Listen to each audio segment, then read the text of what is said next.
बिहार में इस साल विधानसभा चुनाव होने वाले हैं, जिसके लिए सभी दल पूरी तत्परता से रणनीति बनाने में जुट गए हैं। लेकिन चुनाव से पहले एनडीए को बड़ा झटका लगा है।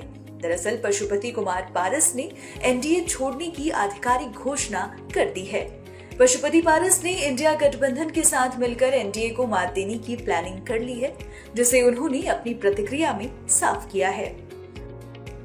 17 तारीख की जहां तक बात है, तो 17 तारीख में हम लोगों को अभी तक कोई निमंत्रण आया भी नहीं है और अभी हम आरजेडी गठबंधन में गए नहीं हैं। अभी हमारा है कि हम अगस्त तक अपने पार्टी, अभी तक हमारी पार्टी का जो दायरा था कि हम चलो गांव की ओर, तो 22 से जिला में हम लोगों ने दौरा किया है, जिला सम्मेलन किया है। अभी 16 जिला बाकी है और शहरी क्षेत्र बाकी है।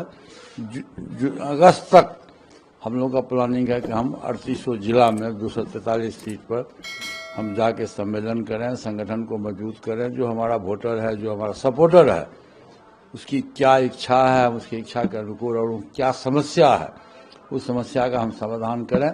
और जब समय आएगा, जब चुनाव का बहुत नजदीक समय आएगा, तो फिर हमको जिस गठबंधन के साथ है, आपको लगता है कि आरजेडी के साथ, इंडिया लाइन के साथ मिलकर एनडीए को रोका जा सकता है बिहार में? देखिए, पूरे देश में 2 ही गठबंधन है।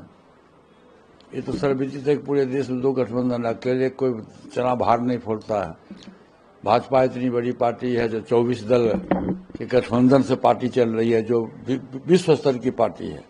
तो हम लोगों का एक छोटा दल है, तो निश्चित रूप से एनडीए गठबंधन को परास्त करने के लिए इंडिया गठबंधन को मजबूत करना होगा। और जितना भी छोटा छोटा दल है, छोटी छोटी जातियां हैं, सबको मिला करके एक बड़ा गठबंधन बना करके पूरे बिहार में, बिहार के जो मतदाता है वो बदलाव के मूड में है। ये आप जान लीजिए, हम लोगों ने जो 22 जिला में हमने जो घूमा है, खासकर जो हमारा जो वोटर और सपोर्टर है, दलित समाज के लोग हैं, अधिकांश हैं, सब लोग, लेकिन अधिकांश उसकी संख्या है। तो हम लोगों ने देखा है कि सभी लोग बदलाव की ओर है। ये तो सर्वविदित है, आपको भी मालूम है, पूरे बिहार के लोगों को मालूम है कि आदरणीय नीतीश कुमार जी की जो आज स्थिति है, वो मानसिक रूप से सुरक्षित नहीं है, मानसिक रूप से सही नहीं है। और जो उनका एक्शन होता है कभी कभी सभा में, मीटिंग में, किसी को बाला पिन्हा देना, किसी को पैर छू के प्रणाम करना, तो इससे साफ जाहिर होता है कि वो मानसिक रूप से सही नहीं है, स्वस्थ नहीं है। और बीजेपी का तो आपने उदाहरण देखा है कि महाराष्ट्र में क्या हुआ।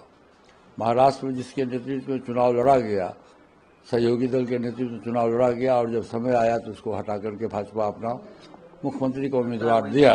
तो मुझको लगता है 100% भाजपा के द्वारा ये खेल खेला जाएगा। चुनाव के बाद अभी चुनाव लड़ा जाएगा नीतीश जी के नेतृत्व में, नीतीश जी के नाम पर। और जब चुनाव के बाद यदि बहुमत मिलेगा, जब बहुमत मिलने की संभावना नहीं है।